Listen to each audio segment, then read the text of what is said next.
খুব গৰম লাগছি না নাই এতিয়া কবি কিয় বৰষুণ দিয়া নাই দিনক দিনে ইমান কষ্ট ভগৱানে কষ্ট দিছে ভগৱানে একো কষ্ট দিয়া নাই মানুহে নিজৰ জীৱন নিজে ধ্বংসৰ পথত লৈ গৈ আছে বাত তো সহি এখন ঘৰত যদি 2-3খন গাড়ী হয় দিনক দিনে গছ কাটি যদি অকল ৰাস্তাই লাগে আমাক গছ নালাগে তেতিয়াহ'লে গৰম নাবাঢ়ি কি ঠাণ্ডা বাঢ়িব এতিয়া উফমা গৰম বুলি কৈ লাভ নাই গতিকে এখন ঘৰত 3-4খন গাড়ী কিনক আমাক অকল ৰাস্তাহে লাগে গছ গছনি নালাগে নহয় গতিকে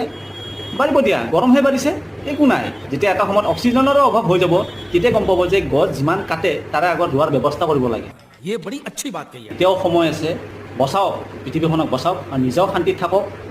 মানুহক চৰাই চিৰিকটি চবকে শান্তিত থাকিব দিয়ক তো আজিয়ে ষ্টাৰ্ট কৰক গছ লগাওক ৰাস্তাই পদূলি য'তে হওক গছ লগাওক নহ'লে এই গৰম আজি 40 ডিগ্ৰী মাৰিছে অহা বছৰ হয়তো 45 ডিগ্ৰী মাৰিব পাৰে নেক্সট বছৰ হয়তো 50 ডিগ্ৰী মাৰিব পাৰে এটা সময়ত ৰাস্তাত ওলাব নোৱাৰা পৰিৱেশ